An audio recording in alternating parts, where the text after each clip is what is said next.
শুভ সন্ধ্যা। সুরের ভেলায় চলে এসেছি আমি স্বরূপা। যেমন প্রতি শনি রবিবার আসি, ঠিক সেই রকম অনেক দিন হয়ে গেল।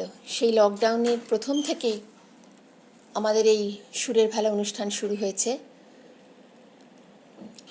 আজ সুরের ভেলায় ভাসবো না, আজকে কথার ভেলায়। কাউকে এখনো দেখতে পাচ্ছি না, কেউ এখনো সঙ্গে আসেননি। আজকে কথার নিয়ে এসেছি, যে কথার মধ্যে ভালোবাসা থাকবে, আমাদের সমাজের কথা থাকবে, আমাদের প্রেম, পরিণয়, চাওয়া পাওয়ার হিসেব, অভিযোগ অনুযোগ, অনুশাসন শাসন, সব কিছু এই কথার মধ্যে থাকবে। সেই কথা আজকে আমরা বলবো। শুধু সুর থাকবে না, আমরা অনুভব করব কবিতার মাধ্যমে। আজকে একটু নতুন ভাবেই আমি সুরের ভেলাকে নিয়ে আসলাম, একটু অন্য রকমের স্বাদ বদল।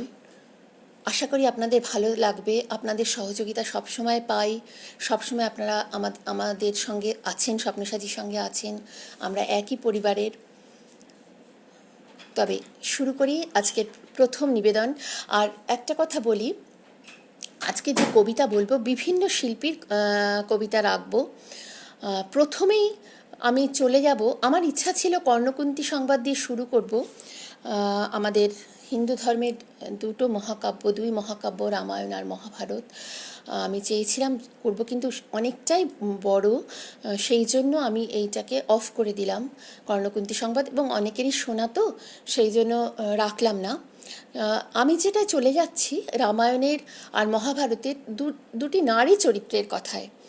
এক হচ্ছে যে দৃষ্টিভঙ্গি দিয়ে আমরা আমাদের আদর্শ মানুষকে দেখেছি রামায়ণে, রামচন্দ্র, তার বিরুদ্ধেও যে অভিযোগ থাকতে পারে, তার বিরুদ্ধেও যে অনুযোগ থাকতে পারে, সেই সম্বন্ধে আজকে আমরা প্রথম কবিতায় চলে যাব। অনেকেই এসে গেছে, খুব ভালো লাগছে। নিবেদিতা, নূপুর রায়, শুভ্রা, খুব ভালো লাগছে তোমরা এসে গেছো। আমি জানি তো তোমরা আসবে, তোমাদের আশাতেই, তোমাদের সহযোগিতাতেই আমাদের সুরের ভেলা উৎসব হয়। শান্তনু, হ্যাঁ, সবাই এসে গেছে। আজকে প্রথম নিবেদন করব বালির স্ত্রী তারার কথা।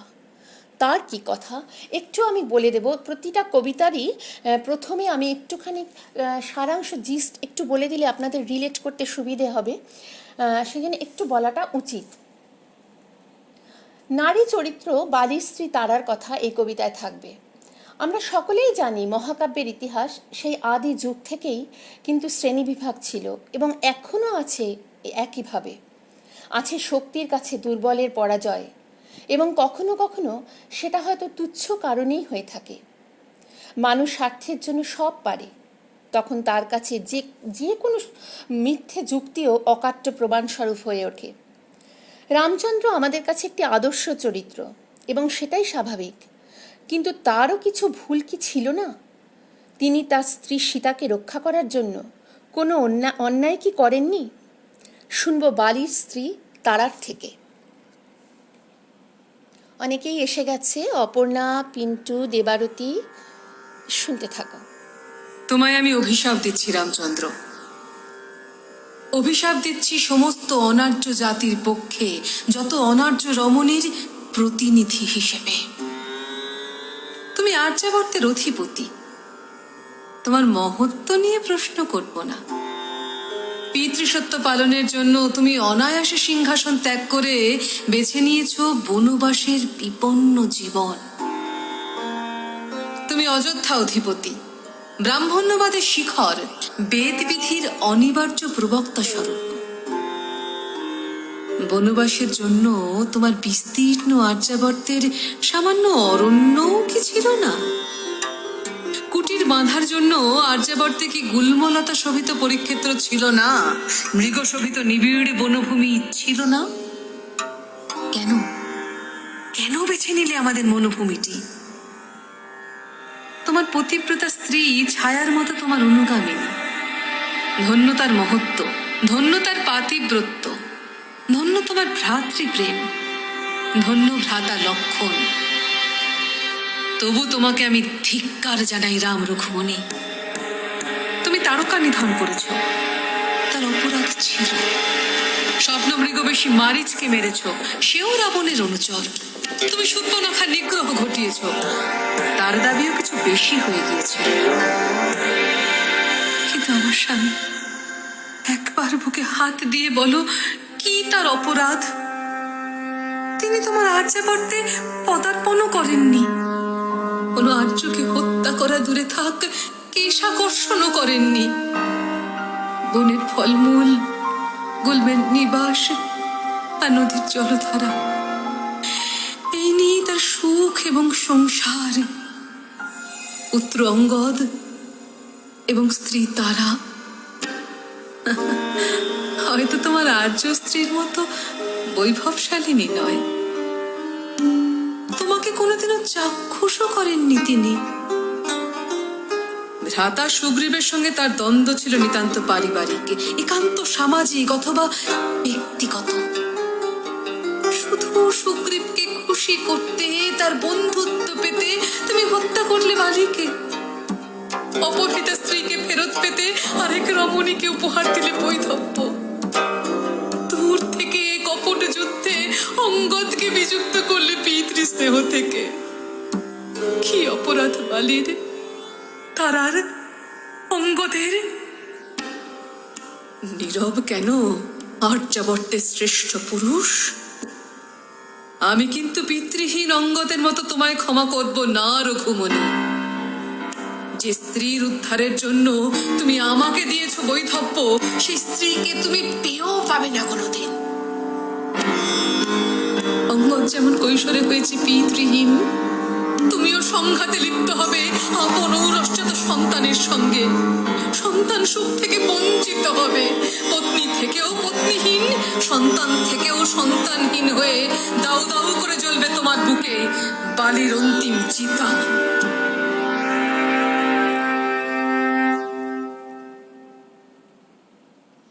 শুনলাম, মনটা ভারাক্রান্ত হয়ে গেল নিশ্চয়ই, আমার তো হলোই। আচ্ছা, এবার যাব মহাভারতের আরেকটি চরিত্রের, অভিমন্যু স্ত্রী উত্তরার কথা। তার আগে আমি একটু কবিতার সারাংশটা একটু বলে দিই। আসলে বোধহয় এটাই বাস্তব। আমরা কতটুকু জানি ভেতরের অন্দরমহলে নারীদের কথা কিন্তু আমরা জানি না। আমরা জানি যুদ্ধ, আমরা জানি অধিকার, এটুকুই আমরা জেনে এসেছি। কিন্তু ভেতরের অন্দরমহলে নারীদের যে বেদন কথন, সেটুকু আমরা কতটা অনুভব করি বা কতটাই বা আমরা জানতে পারি। রণক্ষেত্রে পুরুষদের লড়াইয়ে তাদের বীরত্ব প্রকাশ পায়, তাদের শ্রেষ্ঠত্বের দাবি ঘটে, আর অন্দরমহলে তাদের মা, স্ত্রী, কন্যারা প্রতি মুহূর্তে শঙ্কায়, আতঙ্কে, বিপর্যস্ত মানসিকতায় প্রহরের ক্ষণ গণেন। অথচ কতটা নিরুপায় তারা, কতটা অসহায় তারা, সেই সব খবর রাখার কথা কেউ মনেই রাখে না, রাখার প্রয়োজনই মনে করে না। সে ধর্মযুদ্ধই হোক, রাজনীতির লড়াই হোক, অথবা অধিকার প্রতিষ্ঠার লড়াই হোক, নারীরা কিন্তু অবহেলিতই হয়ে থাকে। পুরাণ থেকে আজ একবিংশ শতাব্দীর দোরগোড়ায় এসেও কিন্তু সেই পরিস্থিতির এতটুকু পরিবর্তন হয়নি। কোথাও যেন নারীরা হাতের পুতুলি হয়ে থাকে পুরুষদের কাছে। আজ কবিতার দ্বিতীয় নিবেদন, অভিমন্যুর স্ত্রী উত্তরার বেদন কথা। অনেকেই এসে গেছে, পাপিয়া, তাপসী, শৈলেন্দা, পুতুলের মতো বেজে উঠেছি নুপুরদি, বারংবার পুরুষের হাতের অদৃশ্য সুতোয়। কিশোরী মনের সন্ধান কেউ নেয়নি। তখন বালিকা বেলা, শিখতাম নাচ। অপূর্ব শিক্ষাগুরু অনায়াস দক্ষতায় মুদ্রাগুলি তুলে দিতেন আমার হাতে, পায়ে, পল্লবে। আমিও বড় সহজ ছিলাম তার কাছে। তিনি তো পুরুষ ছিলেন না, আর পুরুষের কাছে সহজ হবার বয়সও সেদিন আবার ছিল না। ঘটনার ঘন ঘটায় হঠাৎ সরে গেল অবগুণ্ঠন, উন্মোচিত হল বৃহন্নলার পুরুষত্ব। তিনি কোনো নপুংসক নন, বীরশ্রেষ্ঠ অর্জুন। আমার পিতার বিপদে তাঁর পাশে দাঁড়ালেন কৃষ্ণ সখা। তার বিনিময়ে তার বিনিময়ে আমার পিতা উপঢৌকন হিসেবে তুলে দিতে চাইলেন আমাকে অর্জুনের করপুটে। পিতৃসম অর্জুন, আমার গুরু অর্জুন, বৃহন্নলা অর্জুন, আমার পিতা হায় একবারও জানতে চাইলে না, উত্তরা তুই কি চাস মা, কাকে চাস? মহানুভব অর্জুন একবার জীবনে হয়তো একবারই নারীর মন বোঝার চেষ্টা করেছিলেন। কারণ যাই হোক, অর্জুন আমাকে নির্বাচিত করলেন পুত্রবধূ হিসেবে। পুত্রবধূ, অভিমন্যু ঘরণী। অর্জুনও কি আমার মত জানতে চেয়েছিলেন? না, সে অভ্যাস পুরুষদের কোনো কালেই ছিল না। তবুও হয়তো অদৃশ্য কোনো বিধাতা পুরুষের ইচ্ছে তার চাওয়া আর আমার পাওয়া মিলে গিয়েছিল। দেবকিশোরের মতো তার অবয়ব, বাল্যকাল থেকেই প্রভাত প্রতিম অস্ত্র নৈপুণ্য। পুরুষোত্তম কৃষ্ণ তার মাতুল, তিনি অভিমন্যু। বিধাতা পুরুষের ইচ্ছে, বিধাতা পুরুষ। নারীর কোনো বিধাতা নেই। যদি থাকতেন তবে নিশ্চয়ই আমার জন্য অন্য কিছু লেখা থাকতো। মানব ইতিহাসে আমি সম্ভবত একমাত্র নারী যার বিবাহ উৎসবের আয়োজনের সঙ্গে সঙ্গে চলেছিল এক মহাযুদ্ধের প্রস্তুতি পর্ব। বিবাহের কোমল রাগিনী ছাপিয়ে উচ্চতর হচ্ছিল রণসঙ্গীতের সুর। তবু পরিণয় হলো। সকলে বলেছিল বিবাহ সজ্জায় আমাকে নাকি সাক্ষাৎ অমর্ত্যলোকের বাসিন্দা বলে ভ্রম হচ্ছিল। মনে এবং শরীরে যেন হঠাৎ করে অনুভব করলাম আমি যেন আর কিশোরীটি নেই। অভিমন্যুর চোখে চোখ পড়া মাত্রই বুঝলাম সেই মুহূর্ত থেকে আমি যুবতী, ঝর্ণা নই, জলপ্রপাত। পাপড়িগুলো ছড়িয়ে নিজেকে মেলে ধরার রাতটা বড় তাড়াতাড়ি ফুরিয়ে গেল। সকাল হলো পৃথিবীতে, আর আমার জীবনে রাত্রি অবসানের সঙ্গে সঙ্গেই কুমার অভিমন্যু পৌঁছলেন বিরাট রাজসভায়, যুদ্ধের অভিসন্ধিতে। তবে আমি মরুনন্দিনী, ঊষর বালুকা রাজির মাঝে আমার বেড়ে ওঠা, আজন্ম ক্ষত্রিয় মূল্যবোধ সঞ্চারিত আমার ধমনীতে। মূল্যবোধ, মানবিক বোধগুলিকে যে বিভিন্ন জাগতিক নীতির মূল্যে কিনে নেয়।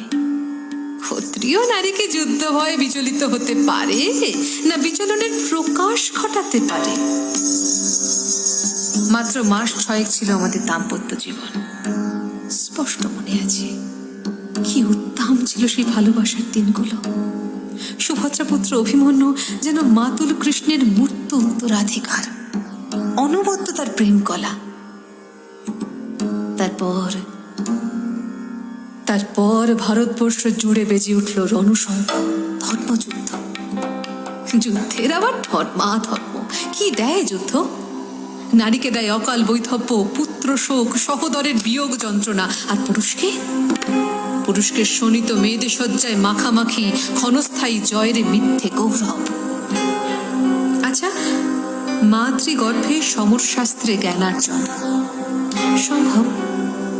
এক কিশোরকে অমরত্বের ভ্রান্ত প্রতিশ্রুতি দিয়ে তাঁরই পিতৃব্যেরা ঠেলে দেন রক্তলোলুপ সাতসাত্রী হিংস্র সাপদের মুখে। চক্রবুহ, সিংহাসনের লোভের চক্রবুহ, ক্ষমতার চক্রবুহ, পিতৃতন্ত্রের চক্রবুহ। ধর্মপুত্র যুধিষ্ঠির, নরশ্রেষ্ঠ কৃষ্ণ, মহাবলী ভীম, কেউ একবারও ভেবেছিলেন এই কিশোরীর কথা? পিতৃপ্রতিম এই মানুষগুলোর মনের আয়নায় একবারও কি ভেসে উঠেছিল উত্তরার এক জোড়া কিশোরী আঁখি? ওঠে না। ক্ষমতার দাবা খেলায় মগ্ন পুরুষ তাই স্বচ্ছন্দে বিসর্জন দিতে পারে কৈশোরকে, নারীত্বকে। অভিমন্যু, যুদ্ধের 12টা দিন আমি গর্বিত হয়েছি তোমার জন্য।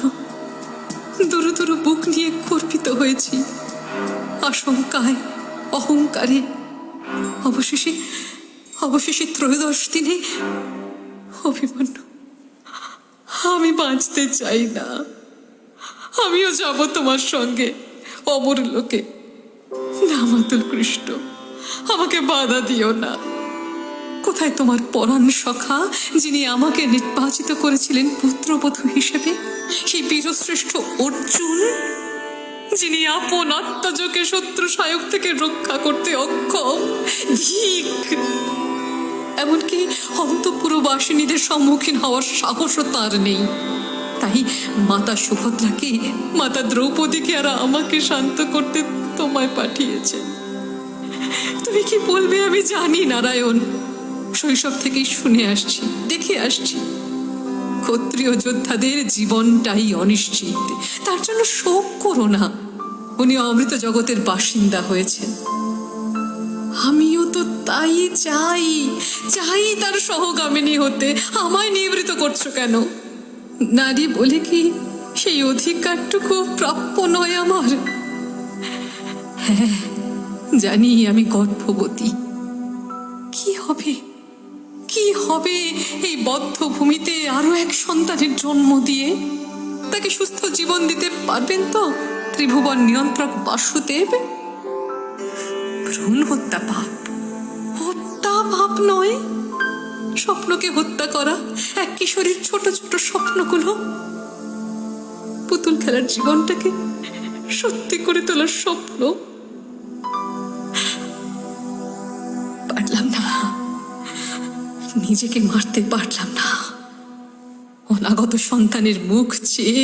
কিন্তু কিন্তু ওরা তো পারলেন।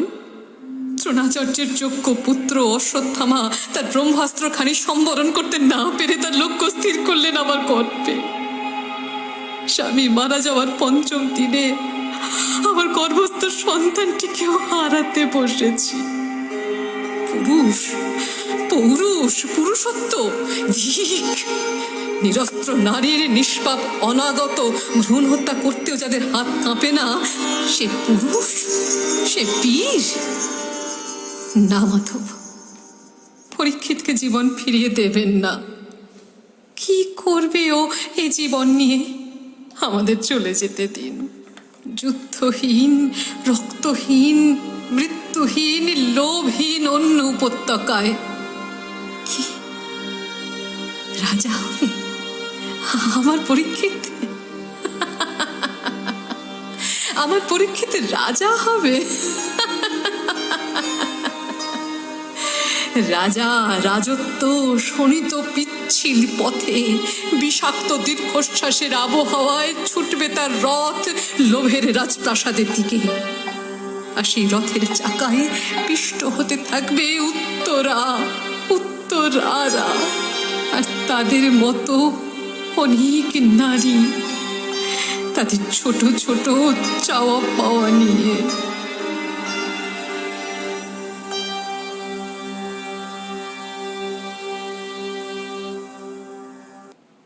শুনলাম উত্তরার কথা।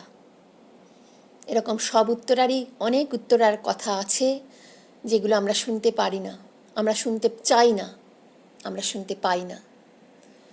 যাই হোক না, কণ্ঠটা ব্রততীরও নয়, কণ্ঠটা গৌরী ঘোষেরও নয়, জয়িতা ভট্টাচার্য। আর কবিতাটি লিখেছেন মৈনাক সেনগুপ্ত, আবহ ছিল শুভদীপ রায়। জয়িতা ভট্টাচার্যের কণ্ঠ অসাধারণ, তারার কণ্ঠটিও তারই ছিল। চলে যাব অনেকেই এসেছেন। মনিকা, আমি বলিনি একটু, তাপসী, মনিকা, অপর্ণাদি, কুন্তল, নুপুরদি, খুব ভালো লাগছে তোমরা সবাই এসেছো, শুনতে থাকো।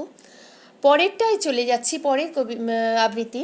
বলিনি আজকের যুব সমাজ, মানে সমাজে যারা প্রকৃত মানুষ বলতে যা বোঝায় সেটা হয়তো হয়ে উঠতে না পারার দলে, তাদের কথা শুনবই কবিতায়। যে মনুষ্যত্বের হিসেব শুধু দিতে পারে চেতনাবোধ, বিবেক এবং পরোপকারিতা, যা প্রকৃত মনুষ্যত্বের প্রকাশ ঘটায়।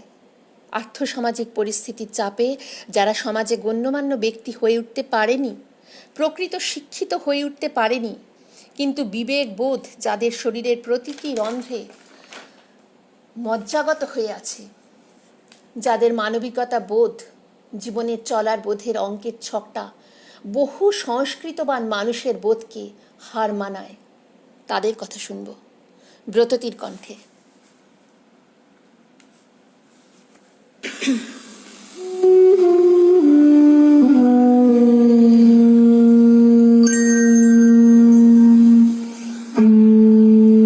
গলির মোড়ে একটা গাছ দাঁড়িয়ে, গাছ না গাছের প্রেতচ্ছায়া, আঁকা বাঁকা শুকনো কতগুলো কাঠের কঙ্কাল, শূন্যের দিকে এলোমেলো তুলে দেওয়া রুক্ষ রুষ্ট রিক্ত জীর্ণ, লতা নেই, পাতা নেই, ছায়া নেই, ছাল বাকল নেই, নেই কোথাও এক আঁচড় সবুজের প্রতিশ্রুতি, এক বিন্দু সরসের সম্ভাবনা। সেই পথ দিয়ে জরুরি দরকারে যাচ্ছিলাম ট্যাক্সি করে। ড্রাইভার বলে ওদিকে যাব না, দেখছেন না ছন্ন ছাড়া কটা বেকার ছোকরা রাস্তার মাঝখানে দাঁড়িয়ে আড্ডা দিচ্ছে, চোঙা প্যান্ট, চোখা জুতো, রোখা মেজাজ, ঠোকা কপাল, ওখান দিয়ে গেলে গাড়ি থামিয়ে লিফট চাইবে, বলবে হাওয়া খাওয়ান। কারা ওরা? চেনেন না ওদের? ওরা বিরাট এক নৈরাজ্যের, এক নেই রাজ্যের বাসিন্দে। ওদের কিছু নেই, ভিত নেই, ভিত নেই, রীতি নেই, নীতি নেই, আইন নেই, কানুন নেই, বিনয় নেই, ভদ্রতা নেই, শ্লীলতা, শালীনতা নেই। ঘেঁষবেন না ওদের কাছে। কেন নেই? ওরা যে নেই রাজ্যের বাসিন্দে, ওদের জন্য কলেজে সিট নেই, অফিসে চাকরি নেই, কারখানায় কাজ নেই, ট্রামে বাসে জায়গা নেই, মেলায় খেলায় টিকিট নেই, হাসপাতালে বেড নেই, খেলবার মাঠ নেই, অনুসরণ করবার নেতা নেই, প্রেরণা জাগানো প্রেম নেই, ওদের প্রতি সম্ভাষণে কারো দরদ নেই। ঘরে বাইরে উদাহরণ যা আছে তা ক্ষুধাহরণের সুধাক্ষরণের উদাহরণ নয়, তা সুধাহরণের ক্ষুধা ভরণের উদাহরণ। শুধু নিজের কোলের দিকে ঝোল টানা। এক ছিল মধ্যবিত্ত বাড়ির এক ছিলতে ফালতু একটা রক, তাও দিয়েছে লোপাট করে। তাই এখন পথে এসে দাঁড়িয়েছে সড়কের মাঝখানে।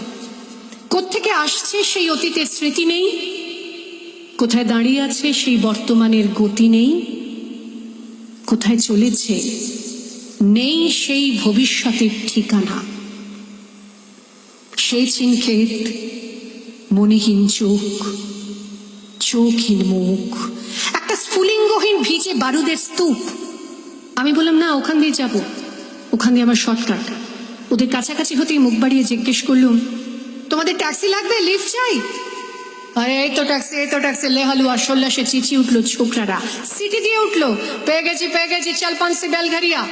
তিনটে ছোকরা উঠে পড়লো ট্যাক্সিতে, একজন ড্রাইভারের পাশে, দুজন পেছনের সিটে। আমি বললুম, কতদূর যাবে?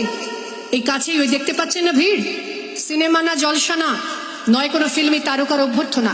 একটা নিরীহ লোক গাড়ি চাপা পড়েছে, চাপা দিয়ে গাড়িটা উধাও। আমাদের দলের কয়েকজন গাড়িটার পেছনে ধাওয়া করেছে, আমরা খালি ট্যাক্সি খুঁজছি। কি সুযোগ!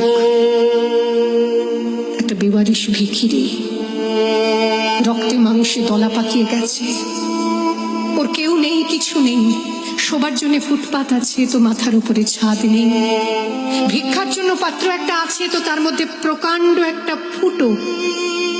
রক্তে মাংসে সেই দলা পাকানো ভিখিরিকে ওরা পাঁজা কোলে করে ট্যাক্সির মধ্যে তুলে নিল। চেঁচিয়ে উঠল সমস্বরে, আনন্দে ঝঙ্কৃত হয়ে, প্রাণ আছে, এখনো প্রাণ আছে।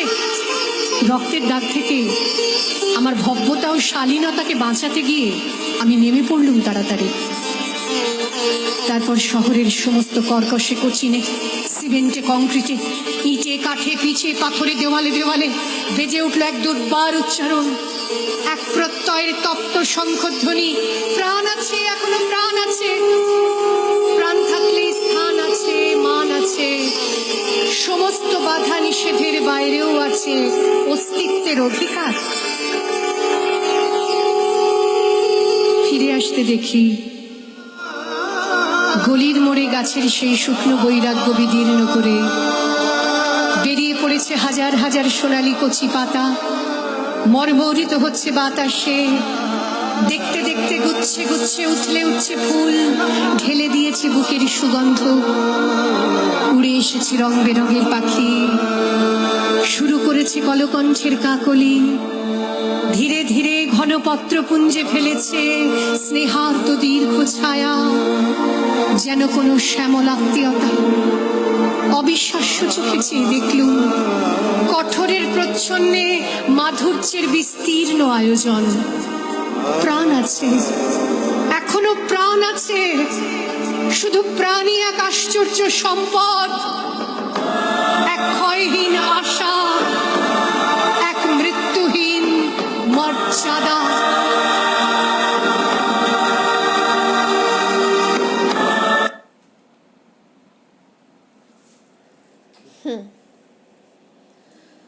একটা ছোট্ট কথা, মা, অথচ এর পরিধির মাপকাঠি বিচারেই আসবে না।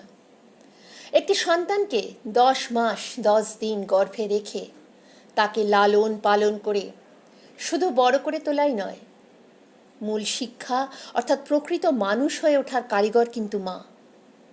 তার জীবনের সবটুকু নিঃশেষ করে নিঃস্বার্থভাবে যে ভালোবাসা থেকে যায়, বোধ করি কোনো সম্পর্কে সেটা আর থাকে না। আজ এমনই একটি কবিতা শুনব মীরের কণ্ঠে। শুনতে থাকুন। অনেকে চলে এসছেন, নতুন মানুষ অনেককে দেখছি। মণি রায়, খুব ভালো লাগছে মণি, তুমি এসেছো। শম্পা এসেছো, তন্ময় তো এসেইছো, মুকুল ভৌমিককে দেখছি, খুব ভালো লাগছে। শুনতে থাকো, পরের কবিতায় চলে যাচ্ছি, মা, মীরের কণ্ঠে। না, তুমি খেয়ে শুয়ে পড়ো। শুয়ে পড়বো? আচ্ছা। আর হ্যালো হ্যালো,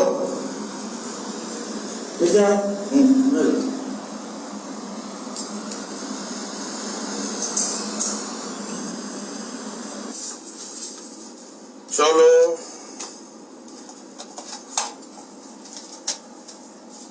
এটা কিসের জন্য গো?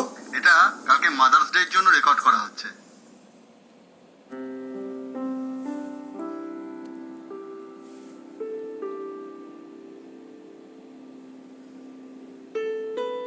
মায়েরা মিথ্যে কথা বলে।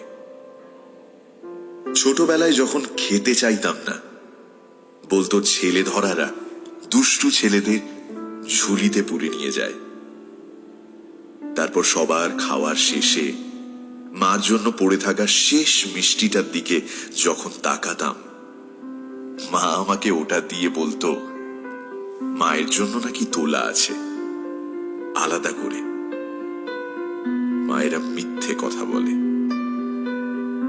মনে আছে একবার পুজোর সময় জুতো কিনতে গিয়ে মধ্যবিত্তের বরাদ্দ বাজেটের চেয়ে দামি একটা পছন্দ হয়েছিল। মুখে বলিনি, কিন্তু মা ঠিক বুঝেছিল। বাবার হাতে পছন্দর জুতোটা দিয়ে বলেছিল মায়ের নাকি নিজের জন্য কিচ্ছু পছন্দ হয়নি। আমি কিন্তু বুঝেছিলাম মায়েরা সত্যি মিথ্যে কথা বলে। কাকতালীয়ভাবে আমার পরীক্ষার আগে মায়েরও নাকি রাত্রে ঘুম আসতো না, কিন্তু দেরি করে ওঠার লাক্সারি তো নেই। তাই চোখের নিচের কালিকে মা বয়সের ছাপ বলতো। বিয়ের পর যখন ঘুরতে যাব ঠিক করেছি, মা বলল পায়ের ব্যথাটা বড্ড বেড়েছে, তোরা ঘুরে আয়। মায়েরা হয়তো সত্যি মিথ্যে কথা বলে। দিনের শেষে যখন ক্লান্ত পায়ে বাড়ি ফিরি, অন্ধকার সিঁড়িটুকু দৌড়ে বেরোই, কারণ মা বলতো ভয় নেই। অন্ধকার শেষে মা দাঁড়িয়ে থাকে।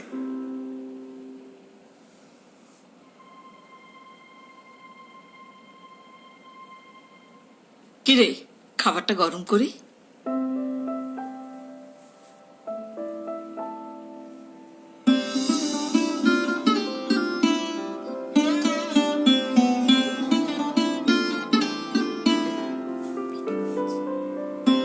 মায়েরা শুধু অপেক্ষায় থাকে, মায়েরা ঘুমোয় না।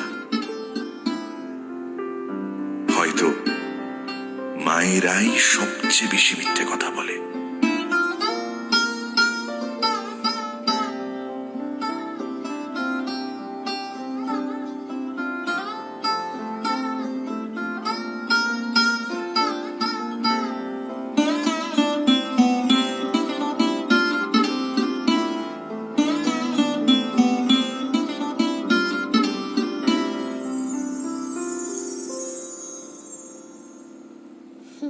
মায়েরা মিথ্যে কথা বলে, সত্যিই তাই।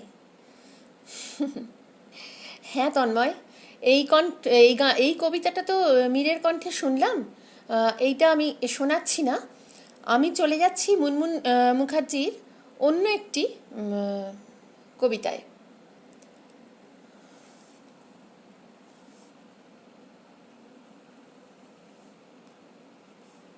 সরি, এক মিনিট, একটু আমি সময় নিচ্ছি, চালাবো।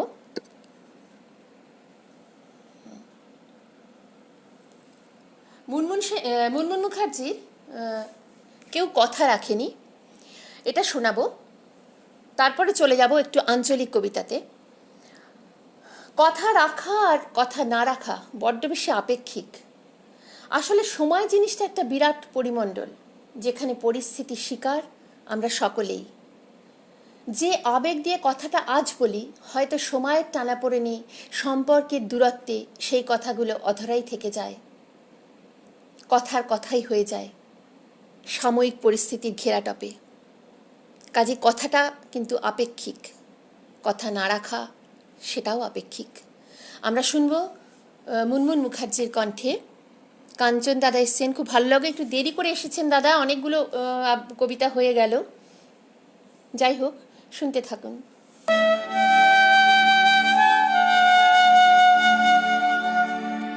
কেউ কথা রাখেনি। 33 বছর কাটল, কেউ কথা রাখেনি। ছেলেবেলায় এক অষ্টমী তার আগমনী গান হঠাৎ থামিয়ে বলেছিল শুক্লা দ্বাদশীর দিন অন্তরাটুকু শুনিয়ে যাবে। তারপর কত চন্দ্রভোগ অমাবস্যা চলে গেল, সেই অষ্টমী আর এলো না। 25 বছর প্রতীক্ষায় আছি। মামা বাড়ির মাঝি নাদের আলী বলেছিল, বড় হও দাদা ঠাকুর, তোমাকে আমি 3 প্রহরের বিল দেখাতে নিয়ে যাব। সেখানে পদ্ম ফুলের মাথায় সাপ আর ভ্রমর খেলা করে। নাদের আলী, আমি আর কত বড় হব? আমার মাথায় ঘরের ছাদ ফুঁড়ে আকাশ স্পর্শ করলে তারপর তুমি আমায় 3 প্রহরের বিল দেখাবে? একটাও রয়্যাল গুলি কিনতে পারেনি কখনো। লাঠি লজেন্স দেখিয়ে দেখিয়ে চুষেছে লস্কর বাড়ির ছেলেরা।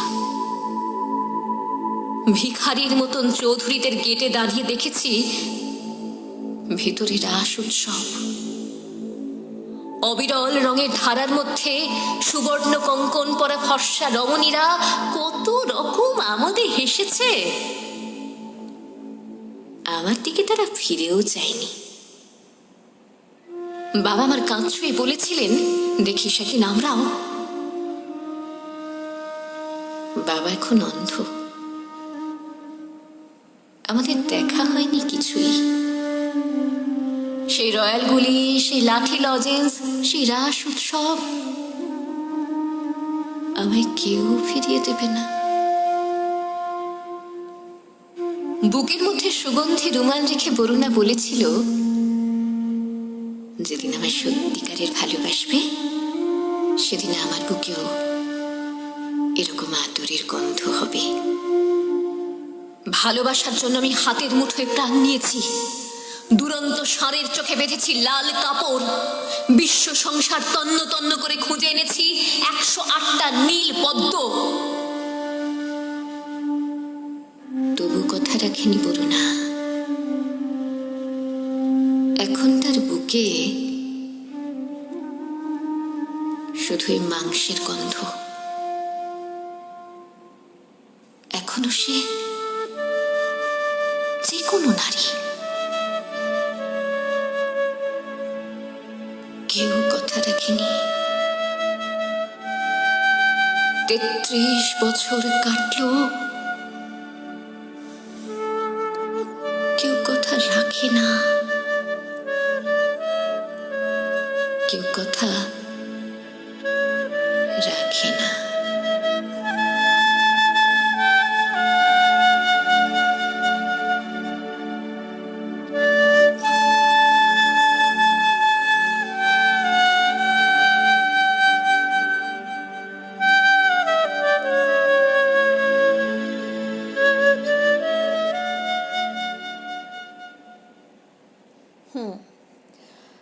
মুকুল্লা লিখেছেন যে সুকান্ত ভট্টাচার্য নজরুলের আজকে না আমার একটুখানি অন্যরকমভাবে ছকে এসেছি, তো আমি সেইগুলো একটু চালাই। আর একদিন না হয় আর একদিন কবিতার অনুষ্ঠান আনবো নিশ্চয়ই, সেগুলো যাদের যেগুলো শোনার ইচ্ছে সেগুলো আমি মনে রাখবো, সেগুলো চেষ্টা করবো শোনাতে। আসলে একটা তৈরি হয়ে আসা, তো নতুন করে সেগুলো আবার এখন চালানোটা অসুবিধে। এখন চলে যাব একটু আঞ্চলিক কবিতায় চলে যাব।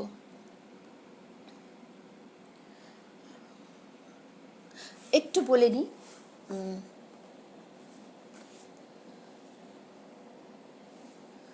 দুই বিঘা জমিন। রবীন্দ্রনাথ ঠাকুরের আমরা পড়েছি ছোটবেলায় 2 বিঘা জমিন। সেইটার সূত্র ধরেই এই কবিতাটা অনেকটা যা হয়ে এসছে তখন, এখনও সেই একই রকম পরিস্থিতির মধ্যেই কিন্তু আমাদের যেতে হচ্ছে এতদিন পরেও। যে চালচিত্র আমরা পেয়েছিলাম, অর্থাৎ দুর্বলের উপর সবলের যে জোর, সেই পরিস্থিতি আজও একইভাবে বর্তমান। এখনও সেই বিরোধিতা, এখনও সেই অরণ্যে রোদনই রয়ে গেছে। আজও একই পরম্পরা চলে যাচ্ছে। উপেনরা এখনও নিঃশেষিতই হয়ে চলেছে একইভাবে। স্বরাজ বসুর কণ্ঠে শ্রীজাতর লেখা এই কবিতাটি আমরা শুনব। রঞ্জু সোনা, শুনেছিলাম বাল্যকালে কোথা কেসে ছিল লেকিন জমিন বিঘা 2, কোন জমিনদার উপেন দাকে ঠকাই লিলে, সি থেকে কি হারাই গেল মুদের সবার ভুঁই। ইটো কেমন বিচারে গিয়া বলেন দেখি, 2টা বিঘা লিখাই লিল জমিনদারে, সি তো কবের কথাই গিয়া আজ কেসে কি, তা বাদ ইয়ার বিচার তো কেউ করলে না রে। শুনেছিলাম কেসটা লেকিন উঠেছিল আদালতে, উঠতে যদি জানতাম তো বিতেন দিতাম সবিস্তরে। শুনেছিলাম চাষা ভুষা ঘুরছিল সব পথে পথে, খুঁজেই তো কেউ পেল না রে কেসটা ছিল কোন দরবারে। হেই বাবু, হ্যাঁ আপনারা তো লেখাপড়ায় ভদ্রজন, দেশ বিদেশের জমি লড়াই সাইছেন সব ধম্ম তলায়, সেখানে কি উপেন্দাকে দেখলেন কেউ? বললে বচন ধম্ম তলার আদালতে বিচার করে দিলেন কি রায়? আপনারা তো কতই শুনি এইখান থেকে সি বিলাতে ইয়ার কালো হাত ভাঙছেন, নিপাত করছেন ইকে উকে, মাইনছেন লাই ইটো সিটো, উটা বলছেন দিতে হবে, হবে এক দিতে। তো উপেন দাদার 2 বিঘা সি জমির হুজুর দেন না কেন ফিরাই উকে? সত্যিই তাই, যা যায় তা যায়। অনেকেই এসে গেছেন, ভালো লাগছে সকলের, এটাই আমার প্রাপ্তি। সন্দীপদা রয়েছেন, অনি এসেছো, মন্দিরা এসেছো, খুব ভালো লাগছে। মানসী তো এসেছো, হ্যাঁ মানসীর নামটা করা হয়নি, সরি। শঙ্কর দাদামণি এসেছেন, খুব ভালো লাগছে। এবার যেটা চলে যাব, একটু আগে পরে চালানো হয়েছিল এবার চলে যাব একটি কবিতায়। সে কবিতাটা আজকালকার বেকার যুব সমাজের কথা। সমাজে একটি বেকার যুবকের আত্মকথন, যার মধ্যে প্রেমের পরিণতি না পাওয়ার বেদনা, সমাজের চোখে নিজের কাছে মানুষদের থেকে অনুকম্পা, লাঞ্ছনা, অপমান সহ্য করার যে কষ্ট বেরিয়ে, মানে সেই চাপা কষ্ট, সেটা বেরিয়ে এসেছে এই কবিতার মধ্য দিয়ে। একটি ছেলে যার প্রতিষ্ঠিত হওয়ার বয়স পেরিয়ে যায়, তাকে কিন্তু সমাজ সেইভাবে সেই রকম চোখে কিন্তু দেখে না, সেই প্রতিষ্ঠা সে কিন্তু পায় না। তার মধ্যে যতই মানবিকতা থাকুক, যতই সে আদর্শবান হোক, কিন্তু পয়সাটাই শেষ কথা হয়ে যায় সকলের কাছেই। এবার শুনবো সেই কবিতাটা। এখানে একটু বলার আছে এই কবিতাটার মধ্যে। এখানে শুভব্রত আবৃত্তি কণ্ঠ আর আবহ করেছে আমাদের সকলের প্রিয় পিন্টু মণ্ডল। আবৃত্তিটা শুনুন। রঞ্জু সোনা, তোমার ইমেইল পড়ি না আর। এই অসীমে হপ্তা পিছু 10 টাকা যায় ট্যাগ থেকে, ইংলিশ বাদ বাংলা চালু। শহরে সব রাস্তা ঢালু, গড়াই আবার ফিরেও আসি এক থেকে।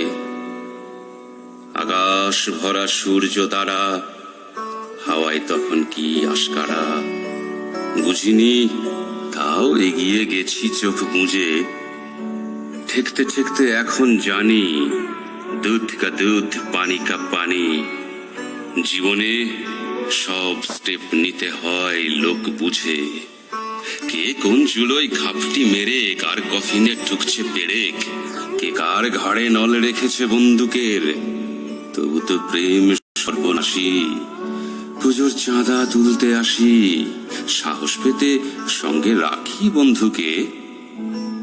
অসীম কালের যে হিল্লোলে তোমার বাবা দরজা খোলে, দেখেই আমার প্রাণ উবে যায় রঞ্জিনী। বিকেল করে ঘুরতে বেরোই, স্টিমার চেপে গঙ্গা বেরোই। আমি, তুমি, দাসকেবিন আর মঞ্জিনিস। বেকার ছেলে প্রেম করে আর পদ্য লেখে হাজার হাজার, এমন প্রবাদ হেব্বি প্রাচীন অরণ্যে। কিন্তু তার আড়ালের খবর জবরদখল, দখল জবর। হাজারবার মরার আগে মরণ নেই। কান পেতেছি, চোখ মেলেছি, যা দেখেছি চমকে গেছি। থমকে গেছি পাড়ার মোড়ে রাত দুপুর।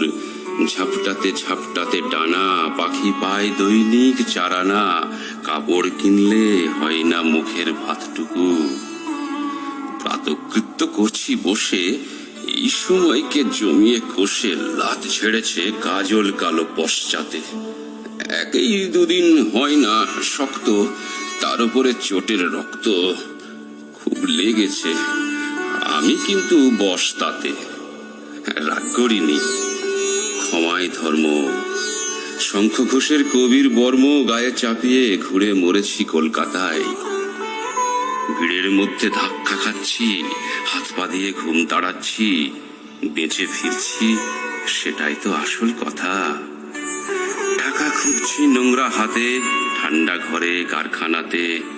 তুমি হতাশ, আমিও শালা বিরক্ত। দেয়াল থেকে খিস্তি করি, কোলবালিশ জড়িয়ে ধরি। কান্না আসে, এ কোন দেশি বীরত্ব। বাড়ির লোকের উত্তেজনা, কেন কিছু একটা করছো না? যেন আজও বেকার আছি শখ করে। তবু এমন দেশপ্রেম যে এমপ্লয়মেন্ট এক্সচেঞ্জে নাম লিখেছি সোনার বড় অক্ষরে। তুমি বরং সেটেল করো, গঙ্গারামকে পাত্র ধরো, ফরেন কাটো। দুঃখ পাবো সামান্যই। আমায় নিয়ে খেলছে সবাই, সুযোগ পেলেই মুরগি জবাই। তুমি তোমার, আমি তো আর আমার নই। ধপের আকাশ, সূর্য, তারা, স্বপ্নগুলো বাস্তুহারা। এবার থেকে নৌকো বুঝে পাল তুলো।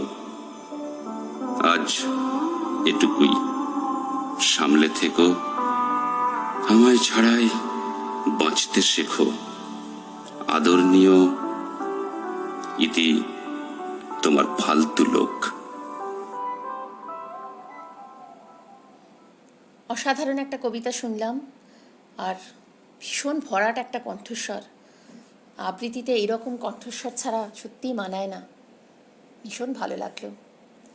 এর পরের যে কবিতাটায় চলে যাব, সেটা একটু অন্য ধরনের, একটু বেশ মজা, কিন্তু তার মধ্যে খোঁচাও আছে। কীরকম খোঁচা সেটা একটু হিন্টস দিলে আপনারা বুঝবেন। আজকাল প্রায়শই আমরা দেখি যে প্রত্যন্ত অনেক গ্রামে ভোটের জন্য সামাজিকভাবে পিছিয়ে পড়া শ্রেণীর মহিলাদের প্রার্থী করা হচ্ছে, এবং বেশিরভাগ ক্ষেত্রেই মহিলারাই প্রার্থী হচ্ছেন বাধ্য হয়ে। তাদের এমনভাবে আর কি ব্রেন ওয়াশ করা হয়। এটা হয়তো রাজনীতিকদের একটা রাজনৈতিক চাল, আমার অন্তত তাই মনে হয়। জানি না আমার সাথে আপনারা একমত কিনা। সামনে শিখণ্ডী খাড়া করে আসলে দায়িত্বহীন ক্ষমতাটা তাদের হাতেই রাখা। তবে সেটা নিয়ে আলোচনা না করে বরঞ্চ আমরা অতনু বর্মণের কণ্ঠে এরকমই একটি আঞ্চলিক কবিতা শুনে নেব। সবার ভালো লাগছে, এটাই আমার ভালো লাগা। সবাইকে উত্তর পরে দেব, এখন দিতে পারছি না।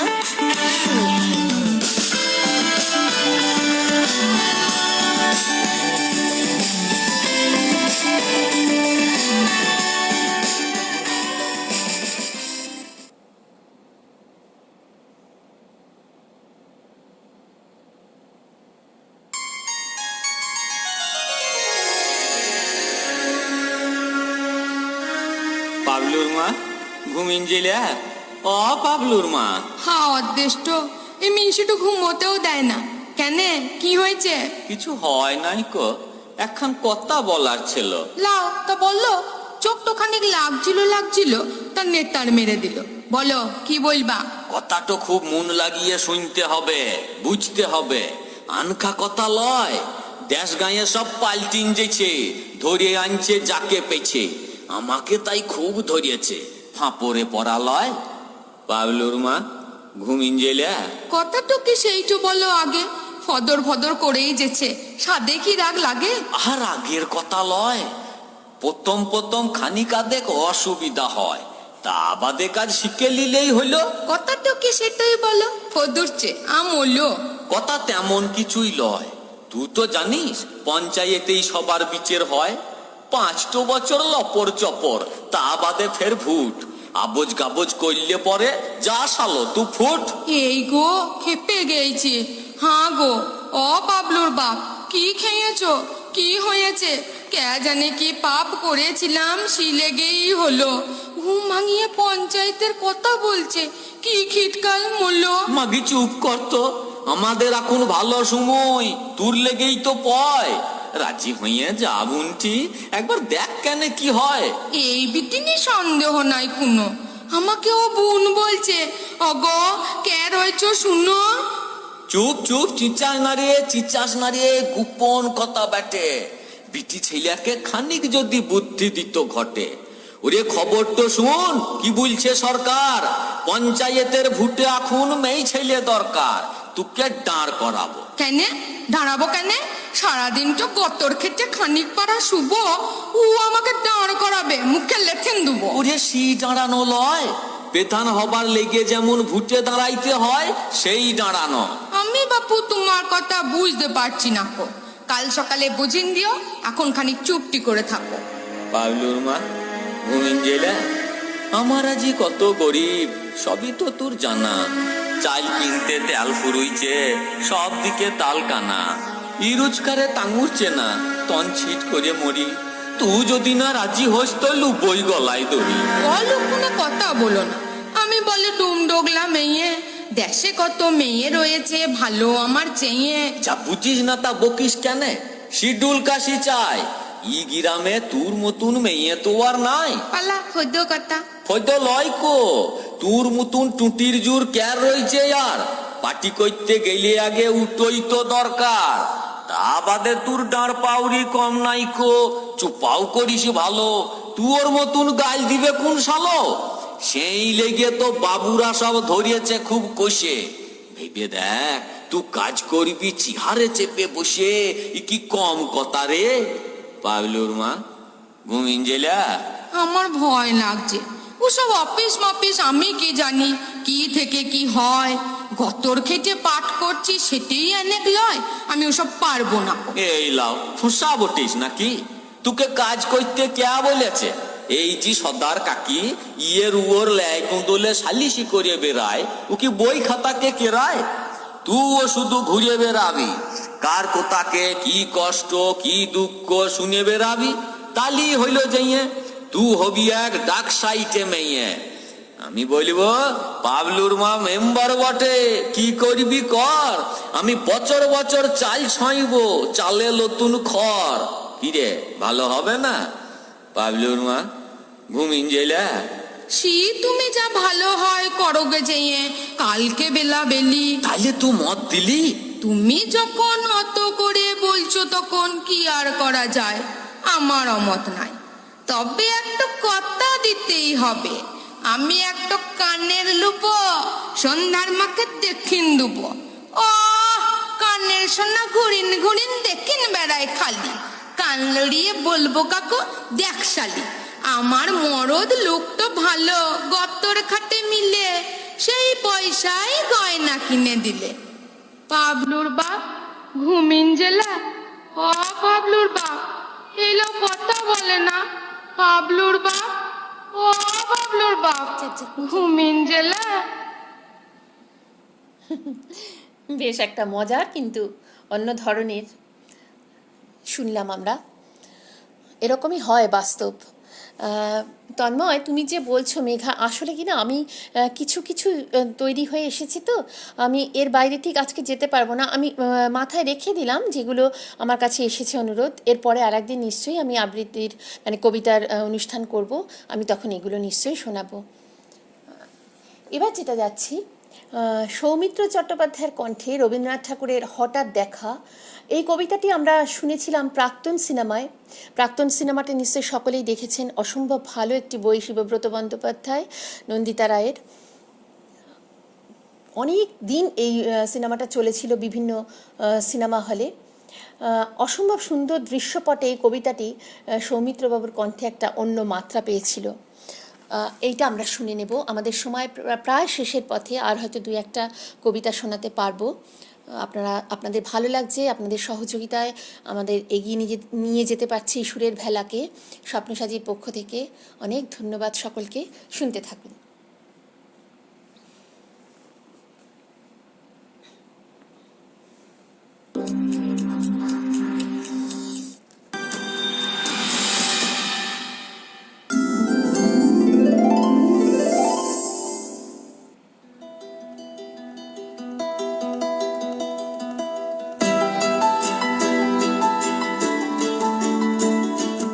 রেলগাড়ির কামরায় হঠাৎ দেখা, ভাবিনি সম্ভব হবে কোনোদিন। আগে ওকে বারবার দেখেছি লাল রঙের শাড়িতে, ডালিম ফুলের মতো রাঙা।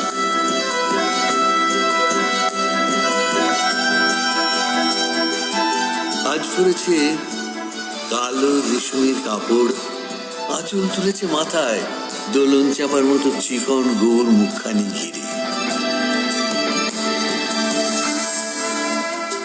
মনে হলো কালো রঙে একটা গভীর দূরত্ব ঘনিয়ে নিয়েছে নিজের চারদিকে, যে দূরত্ব সর্ষে ক্ষেতের শেষ সীমানায় শাল বনের নীলাঞ্জন।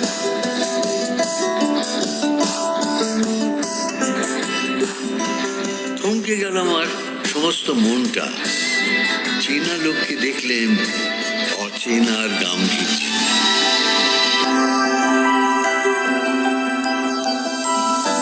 হঠাৎ খবরের কাগজ ফেলে দিয়ে আমাকে করলে নমস্কার, সমাজবিধির পথ গেল খুলে, আলাপ করলেন শুরু। কেমন আছো, কেমন চলছে সংসার ইত্যাদি। সে রইল জানলার বাইরের দিকে চেয়ে, যেন কাছের দিনের ছোঁয়াচ পার হওয়া চাহনি। দিলে অত্যন্ত ছোট দুটো একটা জবাব, কোনোটা বা দিলেই না। বুঝিয়ে দিলে হাতের অস্থিরতায় কেন এসব কথা। এর চেয়ে অনেক ভালো চুপ করে থাকা। আমি ছিলাম অন্য বেঞ্চিতে ওর সাথীদের সঙ্গে। একসময় আঙুল নেড়ে জানালে কাছে আসতে, মনে হলো কম সাহস নয়। বসলো ওর এক বেঞ্চিতে, গাড়ির আওয়াজের আড়ালে বললে মৃদুস্বরে, কিছু মনে করো না, সময় কথা সময় নষ্ট করবার। আমাকে নামতে হবে পরের স্টেশনেই, দূরে যাবে তুমি, দেখা হবে না আর কোনোদিন। তাই যে প্রশ্নটার জবাব এতকাল থেমে আছে, শুনবো তোমার মুখে। সত্য করে বলবে তো? আমি বললাম বলবো। বাইরের আকাশের দিকে তাকিয়ে শুধু হলো, আমাদের গেছে যে দিন একেবারেই কি গেছে, কিছুই কি নেই বাকি। রইলেন চুপ করে। তারপর বললেন, রাতের সব তারাই আছে দিনের আলোর গভীরে। খটকা লাগলো, কি জানি বানিয়ে বললেন নাকি। ও বলে, থাক এখন যাও দিদি। সবাই নেমে গেল পরের স্টেশনে, আমি চললাম একা।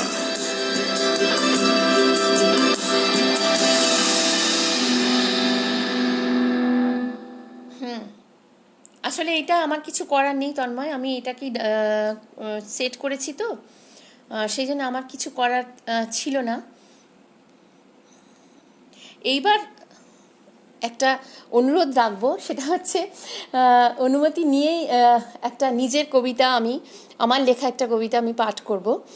ছোট্ট কবিতা, বেশি সময় নষ্ট করব না, কারণ আজকের এই ধরনের একটা অনুষ্ঠানে আমার নিজের লেখা কবিতা করার লোভটা সামলাতে পারলাম না। সেই জন্য সকলের কাছে একটু জোর করেই অনুরোধ রাখলাম যে আমার নিজের স্বরচিত কবিতা আমি পাঠ করব। আর সময় বেশি নেই, এটার পরে আরেকটি আমি কবিতা শোনাবো আঞ্চলিক, শুনতে থাকুন। এটা আমি করছি, হঠাৎ করেই আমি ঠিক করেছি, এর মধ্যে কোনো মিউজিক কিচ্ছু দিতে পারিনি, শুধু আমি নিজে করে গেছি। একটু বলে নিই কবিতাটা আমি কেন লিখেছিলাম। আসলে শান্তিনিকেতন না আমার প্রাণসখা, আমি সবসময় বলি আমার প্রাণসখা, এবং আমার স্বামীও সেটাতে উৎসাহ দেয়, হিংসে করে না।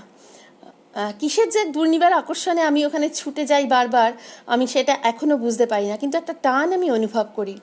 মাস কয়েক আগেও গিয়েছিলাম শান্তিনিকেতনে, এবং অদ্ভুতভাবে খোয়াইয়ের হাটের সেই মানুষগুলোর কথা বারবার মনে আসছিল, যারা বিভিন্ন পসরা সাজিয়ে বিক্রি করছে বাউলের গান, আদিবাসী নৃত্য, কীরকম যেন উদাস করে দেওয়া পরিবেশ, বড্ড মন কেমন করা। তখন ওখানেই লিখেছিলাম এই কবিতাটি, আমার কণ্ঠেই আমি পাঠ করছি, শুনুন, ভালো না লাগলেও শুনতে হবে। দেশটা মোদের দেশ ছিল রে, শুধু মোদের। আর শুনেছিলাম আর এক দাড়িওয়ালা বুড়ো এসেছিল অনেক কাল আগে, অনেক কিছু কইরেছিল বটেক। এখানে সে নাকি ছেলে পড়ানোর স্কুল কইরেছিল, তার নাম নাকি রবি ঠাকুর। কত সব ব্যাপার স্যাপার, কত বড় বড় সব কোঠা, তার সব জিনিস রাখা আছে। আর বড় লোকের ছেলেরা আসতো পড়া করতে, আর লোকে দেখতে আসতো উনার সব কাজকর্ম, আর দেখে চলে যেত। আর আমরা ভুকা সুখা পেটে দিন গুজরান করতাম। অনেক দিন বদল হয়েছে, এখানে অনেক মানুষ আসে, কত তাদের জাঁকজমক, কত ঠাট বাট। তাই নাকি আমাদের করা হাতের কাজ খুব ভালো লাগে। আমরা যে বাউল গান করি, তাতে নাকি তাদের মন উথাল পাথাল হয়। ওদের হাসি পায় খুব, আর ভাবি আরো ভালো লাগুক। তোমাদের ভালো লাগায় মুদের ভালো বাঁচা, ভালোভাবে বাঁচা। এখানে হাটে আসে সব, কত বড় বড় মানুষ আসে। এখানে আমাদের হাতের কাজের জিনিস তাদের লাগে খুব পছন্দ হয়। তারা দর দাম করে জিনিস নেয়, আর যত নেয় তত মোদের খুশ। আমরা ভালো খাবো, ভালো পরবো, এখন দুটো খেয়ে বাঁচি। কানে একটু সোনা উঠছে মোদের। মুদের সাথে কোমর দুলিয়ে লেচে ফটক তুলে ওই বড় লোকের বেটিরা, আর সেই ছপি নাকি ফেবুতে দেয়। এখান ভাবি ভাগ্যে সেই রবি ঠাকুর এইসব কইরেছিলেন, তাই তো মোরা একটু লোবাবি করতে পারি। তোরা আয়, বারবার আয়, আর আমরা বাঁচি তোদের জন্য, সেই দাড়িওয়ালা রবি ঠাকুরের জন্য, আর বাঁচিয়ে রাখি মুদের কাজ আর লাজকে, মুদের বাঁচার তাগিদে। জোর করেই প্র্যাকটিক্যালি শোনালাম, কেমন লাগলো জানি না। নিজেই লিখেছি, নিজেই করলাম। এইবার একটি শেষের কবিতায় চলে যাচ্ছি, আর আমাদের সময় নেই। বলে নি, একটু হিন্স দিয়ে নি। দুটি সাঁওতাল ছেলে গ্রাম থেকে এলো কলকাতা শহরে মাদারিকা খেল দেখাতে। যেখানে এসে তারা জানতে পারলো যে এই শহরে সিধু কানু নামে একটি রাস্তা আছে। তারা অবাক হয়ে গেল এই ভেবে যে সিধু কানু সাঁওতাল বিদ্রোহে নেতৃত্ব দিয়েছিলেন আত্মসম্মানের প্রতিষ্ঠার জন্য, তারা তখন অবাক হয়ে গেল যে তারা সেই শহরেই এসেছে দুটি খাবার সংস্থানের জোগাড়ের জন্য। শুনুন শেষের কবিতা। আজকের মতো বিদায়। সকলকে শুভরাত্রি। সকলে ভালো থাকুন, ভালোবাসায় থাকুন, সুস্থ থাকুন, সাবধানে থাকুন। ডাক ডুকু ডুকু ডুকু ডাক ডুকু ডুকু ডুকু ডাক ডুকু ডুকু ডুকু হা কইলিকে তাতে রং তামাশা দেখাই মোরা দুইজনা মনুমেন্টর কাছকে দেখাই ছুরির খেলা দেখেন না। ডাক ডুকু ডুকু ডুকু ডাক ডুকু ডুকু ডুকু ডাক ডুকু ডুকু ডুকু হা আমি তো ই শহরগঞ্জে আসতে যেতে চাইতম না, ভাগের চাষা জন মজুরি পেটের ক্ষুধা মিটতো না। সমরু আমার বন্ধু আমাক আনলে টেনে ইখানকে, ক্ষুধার অন্ন যাইছে জুটে হোটেল ইখান সিখানকে। ডাক ডুকু ডুকু ডুকু ডাক ডুকু ডুকু ডুকু ডাক ডুকু ডুকু ডুকু হা ছুরির খেলা দারুণ খেলা দেখাই আম্মু চমৎকার, পয়সা ছুঁড়ে ছুঁড়ে দিবেন লাগলে ভালো আপনকার। সমরু দাঁড়াই যাইছে আগে পাটা তনে পিঠ ঠেকাই, আমি 10 কান ছোড়া ছুটছি পাটা তনে গা বাজাই। ডাক ডুকু ডুকু ডুকু ডাক ডুকু ডুকু ডুকু ডাক ডুকু ডুকু ডুকু হা তালিয়া দিচ্ছেন অবাক মানছেন ভদ্র সদ্দর মানুষজন, বলছেন মুখে ইমন খেলা দেখেন লাই কেউ আর কখন। সাঁওতালদের কালা দুটা ছেলা বড় জমাইছে, ছোড়ার খেলা দেখাই বড় তাজা পয়সা কামাইছে। ডাক ডুকু ডুকু ডুকু ডাক ডুকু ডুকু ডুকু ডাক ডুকু ডুকু ডুকু হা জমছে খেলা দিন প্রতিদিন তাজা পয়সা আসছে গ। সমরু আমার বন্ধু হামাক খিলাই পিলাই রাখছে তো, আনন্দ কি ফুর্তি সিট বুঝাই বলতে পারব কলাই। অখন টুকছেন এদিক সেদিক রাস্তা চিনে লেওয়া চাই, এই কথাটা বলতে সেদিন সমরু বললে ভালোই তো। কলকাতাতে কতই মজা টুকছেন চিখে দেখবি তো। ডাক ডুকু ডুকু ডুকু ডাক ডুকু ডুকু ডুকু ডাক ডুকু ডুকু ডুকু হা ডুগডুগি তো বাজাই বাজাই ঘুরছে হিতাক্সি থাকে, সারা শহর চইছে ফেললাম বড়ই সুন্দর শহর হে।